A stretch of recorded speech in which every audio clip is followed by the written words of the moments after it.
Hi everyone, Shabby Gamer here, and welcome back to the WWE 2K15 Universe Mode, and this, which is our next episode of Combat Zone Wrestling's Hardcore Television. We've got a big night for you this evening. Let's have a quick look at the card. As we saw last week, RVD and Sabu became the #1 contenders for the Combat Zone Wrestling Tag Team Championships, and this evening they get the opportunity to face Solomon Crowe and Drake Younger in a Tag Team Elimination Tables match for the belts. We're also going to see the newly crowned Combat Zone Wrestling Heavyweight Champion Caprice Coleman take on Adam Cole. Diamond Dallas Page will take on Rhino. We're going to see Bam Bigelow Vs Masada in a Falls Count Anywhere match. And our main event this evening will be Tommy Dreamer vs Just Incredible in a submissions match. So without further ado, let's get straight into our first match of the evening. So as I said, our first match will be the Combat Zone Wrestling Tag Team Championship match, as Solomon Crowe and Drake Younger defend their belts against RVD and Sabu in a Tornado Elimination Tables match. And here we go, big match here. We saw Drake successfully defend his Global Force Wrestling Junior Heavyweight Championship last weekend at the G1 Climax Festival, and now here he is, 6 days later, having to defend his Combat Zone Wrestling Tag Team Championship as well, in a very, very difficult match, a tag team tables match against a team as experienced in this sort of field as RVD and Sabu. Of course, they held the belts for quite a while now as Callahan and Younger. They won the belts back at was it our last pay-per-view? The Tournament of Death, was that last pay-per-view? No, it was the Best of the Best pay-per-view. That's what it was. They won them there, I believe. I tell you what, my memory's terrible with this sort of thing now. I've been doing that many episodes. I think I'm up to about 180 videos just on this universe mode. And yeah, my memory is just completely shot. But I'm sure they won them at the best pay-per-view. They'd only been together for a while. I think yeah, it was shortly after the Best of the Super Juniors, wasn't it? They came together as a team. So they must have held the belts now for a couple of months, actually, a bit longer than I thought they had.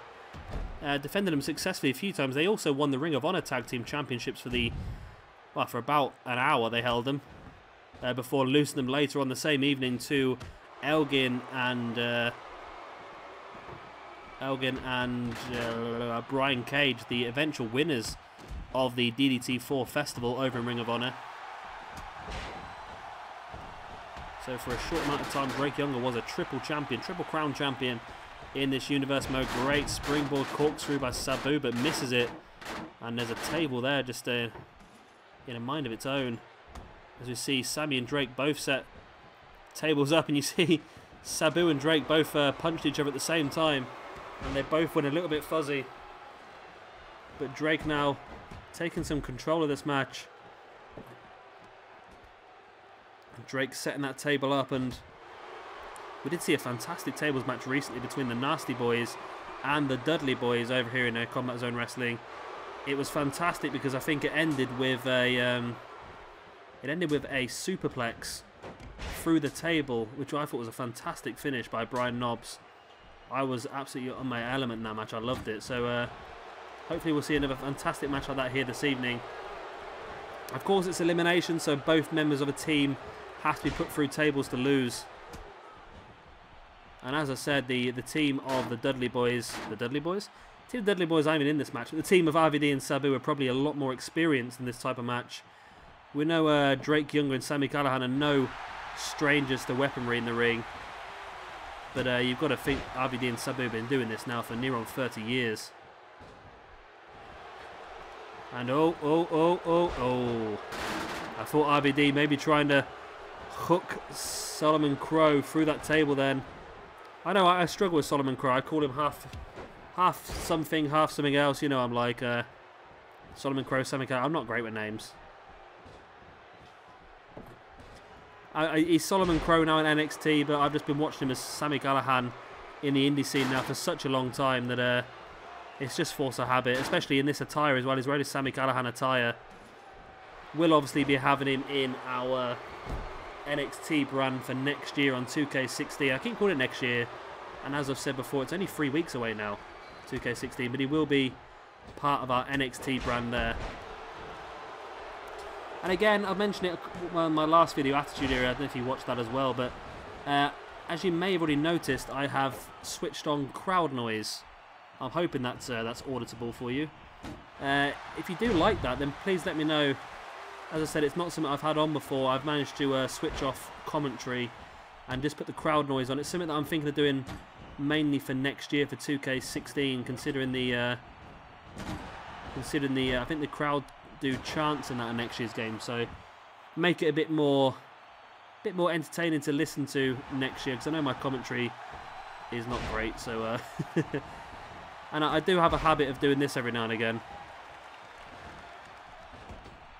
Yeah, just not talking at all, just complete silence. So in them sort of situations, at least we have got a bit of crowd noise to listen to. So if you prefer that, please let me know. And if you don't like that, please let me know as well. Obviously, I want to make these videos as good as possible for you guys to watch.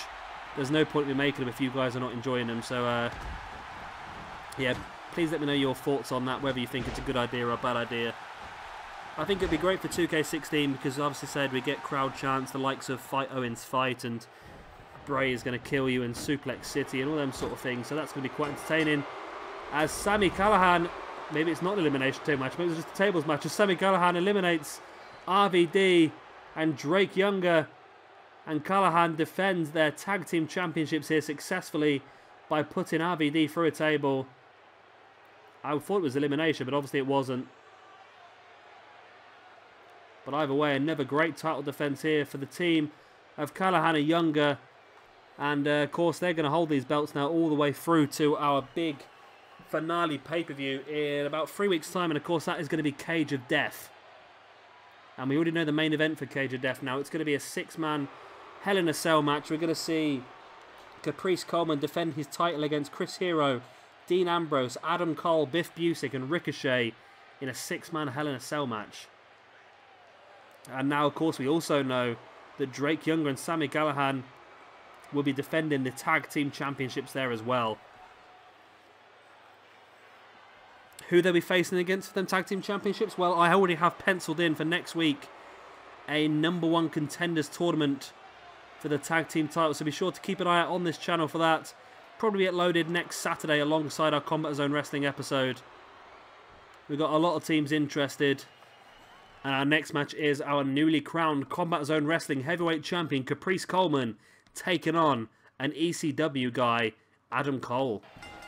And here we go. Of course, both these guys will be involved in that big Cage of Death match. Caprice Coleman and the challenger, Adam Cole. And I know I just called Adam Cole a Combat Zone Wrestling guy, and some of you guys might be sat there thinking, what are you on about? But Adam Cole really did make a name for himself in Combat Zone Wrestling. I believe, and I'm not 100% sure on this, but I believe Adam Cole was even trained in the Combat Zone Wrestling training camp, whatever they call it these days, by the Combat Zone Wrestling owner, DJ Hyde. Don't quote me on that, but I'm sure I've heard that somewhere. As well as Sami Callihan, the same sort of thing. Callihan really made a name for himself in Combat Zone Wrestling, and then managed to move on to things like Pro Wrestling Guerrilla. Adam Cole moved on to Pro Wrestling Guerrilla, but he also moved on into Ring of Honor as well. And it's pretty sad really with the way the Ring of Honor is working their contracts now. It's sad to see that Adam Cole is no longer allowed to work for Pro Wrestling Guerrilla because of I think there was an issue where Adam Cole actually got injured in a Pro Wrestling Guerrilla event, and Ring of Honor decided that was it. They were going to stop all their guys working Pro Wrestling Guerrilla dates. I think I did read recently though that that Pro Wrestling Guerrilla and Ring of Honor are trying to come to some sort of agreement that would allow PWG to book some of the Ring of Honor talent once again. Not that it's a major loss. It is a major loss for Pro Wrestling Guerrilla. They lost some big names that they normally use. However, at the same time, it's given them the opportunity to start to book other guys that didn't get a look in before, but are fantastic wrestlers. The likes of, obviously, Zack Sabre Jr. has been used a lot more now over in Pro Wrestling Guerrilla. Guys like Tommy End being flown over from Holland as well as a fantastic wrestler. Mark Andrews, of course, over there working for TNA. Will Ospreay as well got a chance recently. And then you've got guys like Trevor Lee, Mike Bailey. They've got some fantastic guys that have been given some opportunities. Timothy Thatcher as well has been given some opportunities recently. So there have been some fantastic guys that have really been given the chance now. And it'd be nice though for them to be able to use some of the Ring of Honor guys. I don't think they're trying to open up the full amount of Ring of Honor guys. I think just some guys like Kyle O'Reilly Adam Cole, Bobby Fish. Just a few of the guys that they used to use quite often. Sent on there by Adam Cole, and of course a victory here for Cole would really help him in his hunt towards that Combat Zone Wrestling Heavyweight Championship. Of course, that's only 3 weeks away now, that big finale episode, the Cage of Death pay-per-view. We already have, obviously, that big match on the card. We've got 3 feuds which will come into effect this evening. Of course, we'll also have the Wired Championship defended as well. Taz will have to defend that belt. Great octopus hold here by Adam Cole and the champion, Caprice Coleman. It's still difficult to say Caprice Coleman the champion. It's been Dean Ambrose now for so long. It's been Dean Ambrose since we started recording this universe mode. And finally Caprice Coleman takes that belt away from him last week in that surprise additional match, which I completely forgot to announce. Adam Cole here, another fantastic submission hold. Really showing his technical ability here this evening, Adam Cole.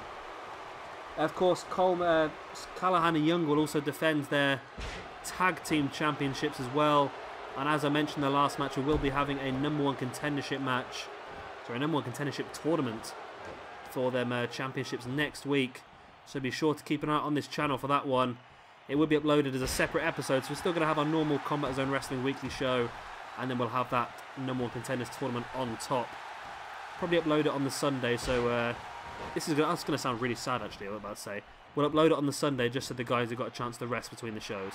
I know it's a computer game, but for some reason I just feel that I shouldn't upload it on the Saturday as well. I should give the guys a chance to rest in between episodes. Oh god, I really am sad sometimes. Adam Cole with the super butterfly suplex, and Coleman comes down hard on the middle of the mat. And that could be all. Adam Cole could pick up the victory here. No, he decides to bring Coleman back up to his feet. Shining Wizard by Cole. It looks like Cole is really trying to send a message here to Combat Zone Wrestling Management. Oh, Coleman kicks out.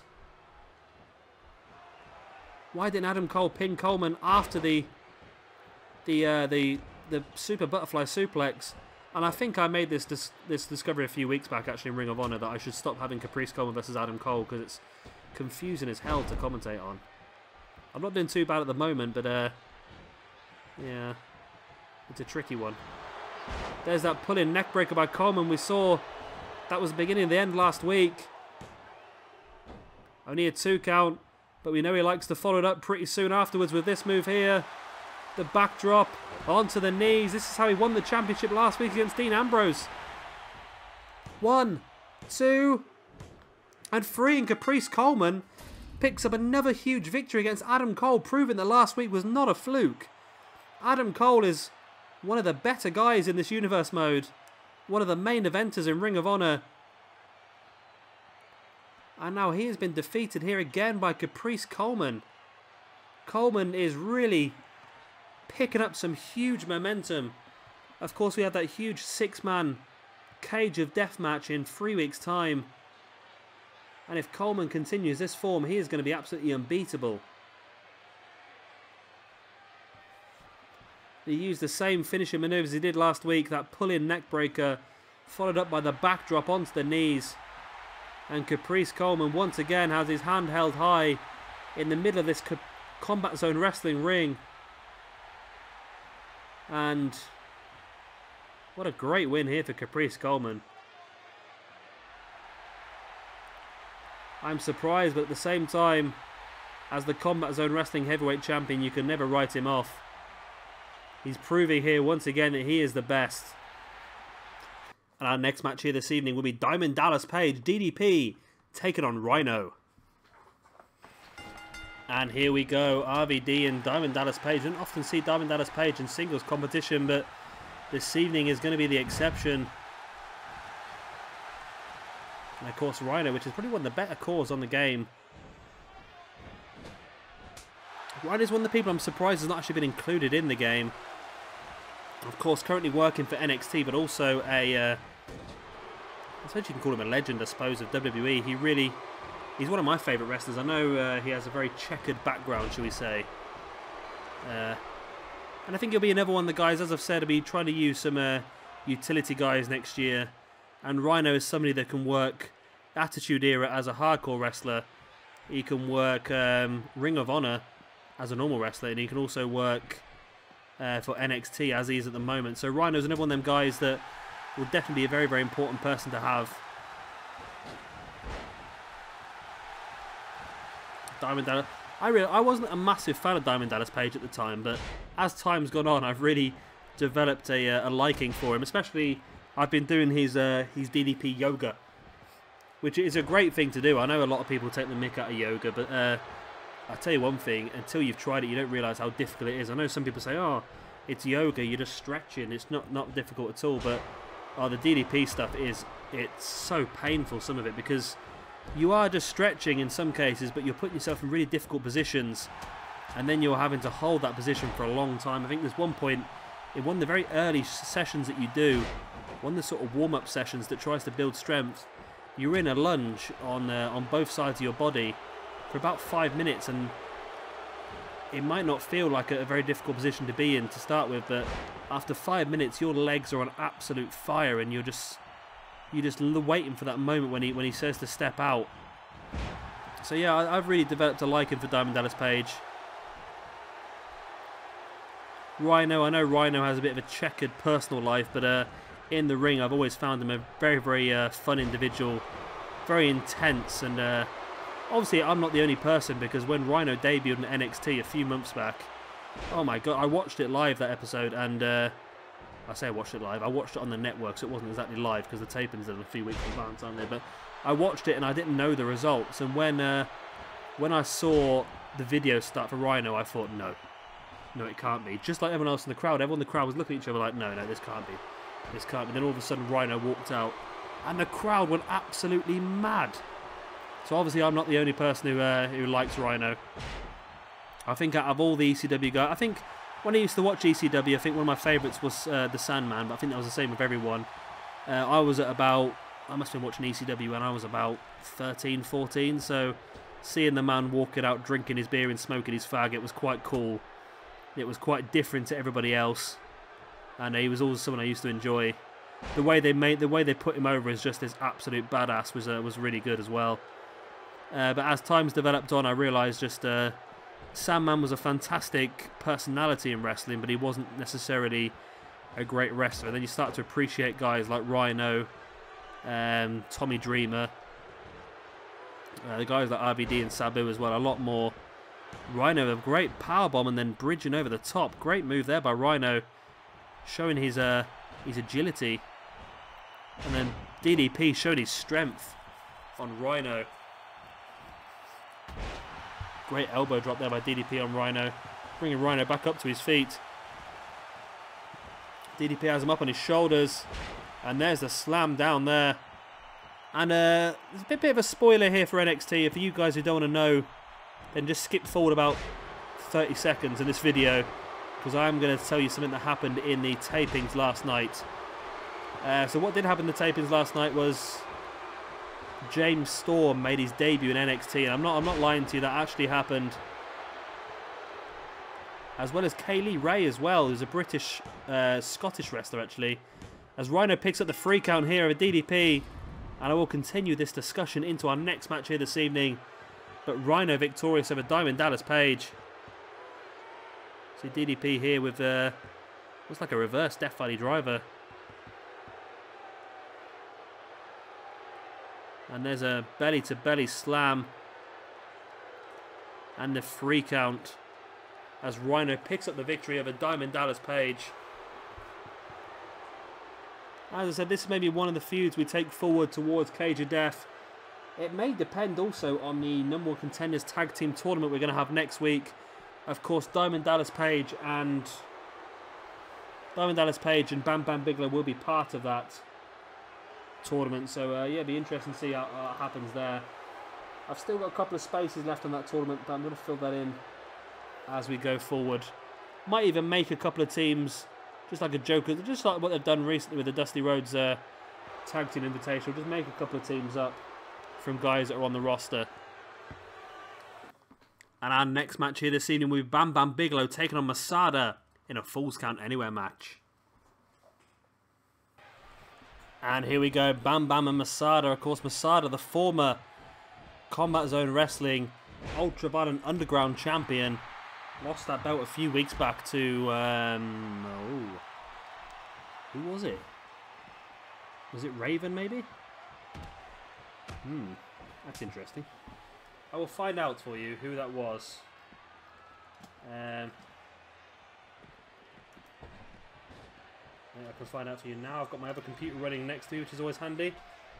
He lost it to... Nope, that's not going to tell me either. I'm in the wrong episode.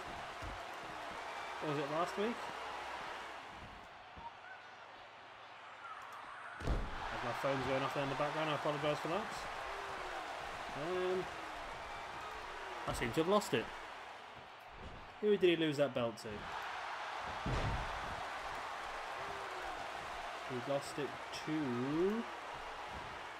the Sandman. The Sandman won the championship. Only a couple of weeks back now. Defeated Masada, and of course the Sandman will be defending the Ultraviolet Underground Championship at the Cage of Death pay-per-view. Who against, we don't know yet. We'll have to cross that bridge as we go forward. Belly to belly slam here by Masada on the big man, Bam Bam Bigelow. Of course, Bam Bam and DDP both announced for next year's game as well, so we'll be keeping hold of Jersey Tribe, but of course they'll be moving to the Attitude Era roster as well. The Attitude Era roster, we're going to have quite a large amount of teams in that now. I think we're going to be pushing sort of 12 tag teams in that, so that's really going to give us a really strong tag team division. Well, the main thing with the Attitude, I think the Attitudes are probably going to be our strongest roster. We're going to have a strong cruiserweight division. We're going to have a tag team division, a strong hardcore division as well. We're going to have the European Championship, the Intercontinental Championship, and of course the WWF Championship and the World Heavyweight Championship as well. So we're going to have 2 world titles just to try and get a lot of the big names as much airtime as possible. As Masada just assaulting Bam Bam with that baseball bat. Bam Bam and throwing Masada back into the ring. Masada back up to his feet and joins Bam Bam back on the outside. Bam Bam's got a hold of that baseball bat, but Masada with a quick right hand makes Bam Bam drop the baseball bat, and then Bam Bam gets his head thrown straight into that ring post. But a back elbow on Masada helps him fight back. I thought there was blood there on the ground, and I realised it's Bam Bam's boots. Masada now just punching Bam Bam as he was leant up against that corner barrier. Referee making the 3 count, but outside of our view, and I'm going to assume that was a 2 count. Masada throwing Bam Bam, and again Bam Bam tripping over the ring steps. Didn't quite go into him with enough force to take the ring steps out. And Masada has a hold of that baseball bat straight in the face of Bam Bam, and of course this is a Falls Count Anywhere match, so pinfalls count on the outside. Of course no disqualifications either, no count outs of course. Anything goes here really, no holds barred. The cameraman's doing my head in, zooming in and out all the time like that. There he is again, and there he is again. Bit of the horrible camera angles he used to do when the Shield first debuted. I used to hate that. Great STO style clothesline there by Bam Bam Bigelow. He's under the ring hunting for something. Doesn't quite know Masada's back up to his feet, and Masada takes advantage of that with the boot to the back of Bam Bam. Friend Bam Bam into the ring. Elbow across the face by Masada. Slides back into the ring. Now Bam Bam with a knees to the stomach of Masada. And an Inseguri by Bam Bam, showing his own agility. Obviously been doing a bit of DDP yoga as part of the Jersey Triad practice. Bam Bam back on the outside, trying to regain some energy by the looks of it. And he's got a hold of the ring steps, and Masada has a baseball bat, but it's the ring steps that win that fight. Masada manages to roll out the way as Bam Bam launches the ring steps again, catches Masada with them again, catches Masada with them ring steps, and again their ring steps straight across the head of Masada, but Masada keeps getting straight back up, showing he's his aggression, really. And Masada's a good wrestler. He is mainly known for his deathmatch style. And what that man does with kebab sticks, you don't even want to know. But he's a pretty decent wrestler as well, given the opportunity. Bam Bam with a pin. 1, 2. Only a 2 count. And if you don't know much about Masada, then just if you search for him on YouTube with the word kebab sticks or skewers, that's the word, and it's skewers. If you search for Masada skewers on YouTube, you'll know exactly what I'm talking about. But if you're squeamish, then do not search for Masada and skewers. That's all I'm going to say. Masada, that big backdrop into a slam. And now just wheeling Bam Bam back up to his feet. Masada takes Bam Bam up. And there's that sit-out Michinoku driver. In for the pin. 1, 2, and... no! I could have sworn that was going to be a free count, but Bam Bam kicked out. Last split second. Running Bulldog by Masada. Baseball bat to the back by Masada, and again on Bam Bam. Masada just continues the assault with a baseball bat. Bam Bam goes down. Elbow drop to the back by Masada as well, rolling Bam Bam over. 1, 2. Again, only a 2 count. What's it going to take to keep Bam Bam down?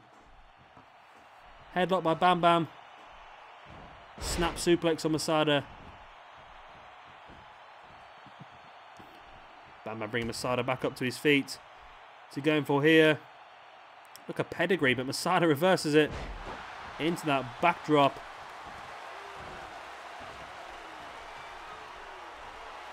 And again, Masada has Bam Bam up and drops him in that backdrop into almost like a rock bottom. And it's like Masada setting him up again. Up on the shoulders. This time a Death Valley driver. Rolls away for the pin. Of course, no rope breaks in this match either. And there's the freak out. Masada picks up the victory over Bam Bam Bigelow.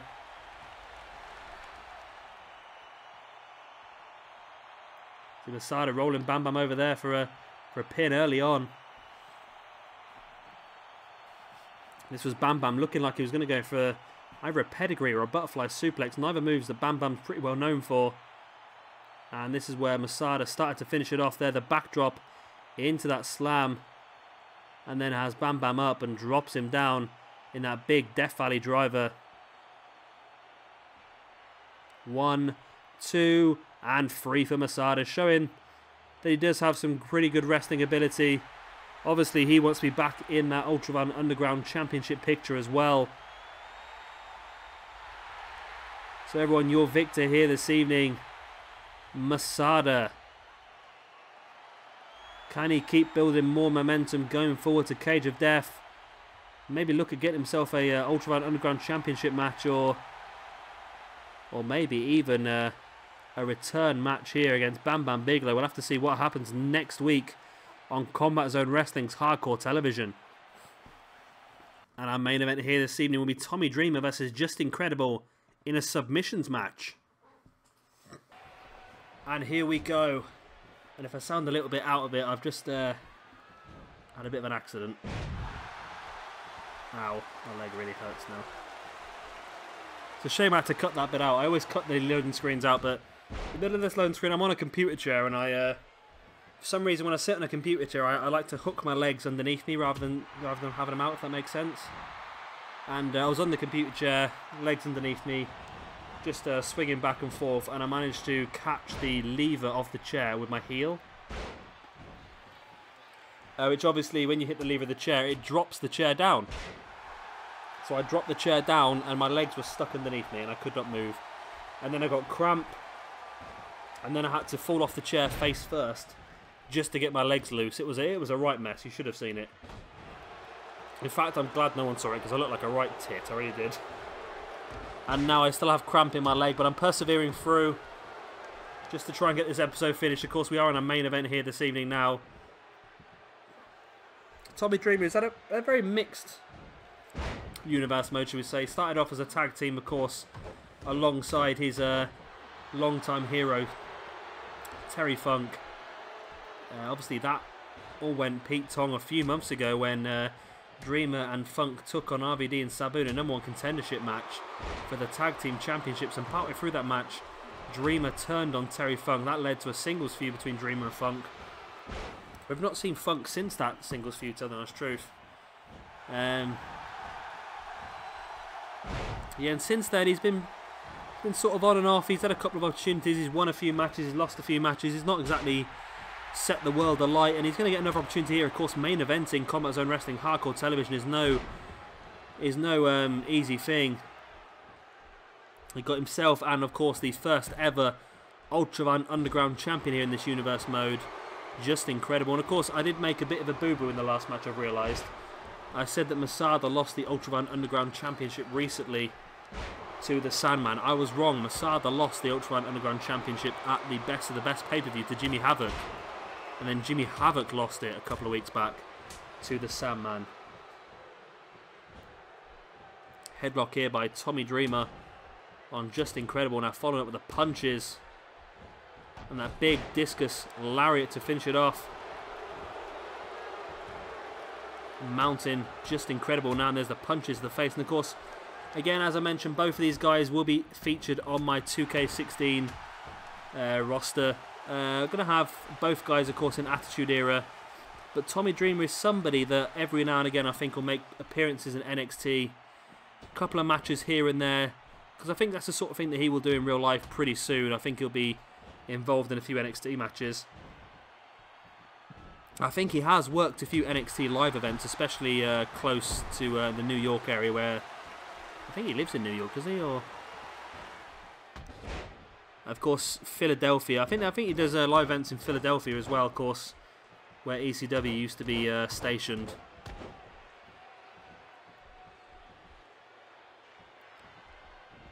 Dreamer now throwing Incredible into that corner. A couple of back L's by Incredible. And again, as I mentioned earlier on, please let me know in the comment section below. And A, because I can't even hear it myself, but A, if you can hear the crowd noise, that's even great. And B, whether you think that having the crowd noise in the background has enhanced the video, or whether it's not made any difference, something like that, just to let me know. Of course, just trying to make these videos as great as I can for you guys. Of course, next year on 2K16, the game does involve a lot of crowd chants, and Just Incredible's tapped out here very early on.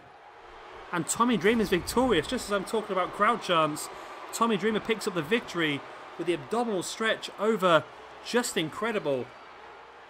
And it's just incredible how quick this match actually finished.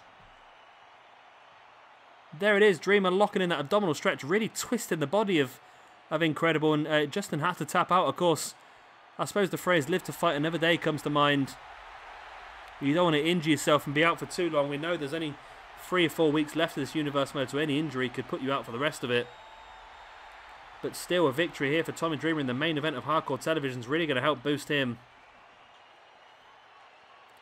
Anyway guys, that is the end of this episode of Combat Zone Wrestling's hardcore television. I hope you've all enjoyed it. We've seen some great matches, some ups and downs. Obviously a Tag Team Championship successful defense by Callahan and Drake Younger. We know they're going to be going on to defend them championships at our Cage of Death pay-per-view in a few weeks' time. We also saw Caprice Coleman defeat Adam Cole, which is a surprise. Well, I say it's a surprise. Caprice Coleman is the Combat Zone Wrestling heavyweight champion, so probably not too much of a surprise. We also know that next week we're going to have a #1 contendership tag team tournament in Combat Zone Wrestling, so be sure to keep an eye out on this channel for that as well. If you could like this video, absolutely fantastic, helps me a ton, and of course subscribing helps me even more, and of course you get a nice little buzz every time I upload a video. I've been Shabby Gamer, thank you very much for watching this episode, and I'll see you in the next one.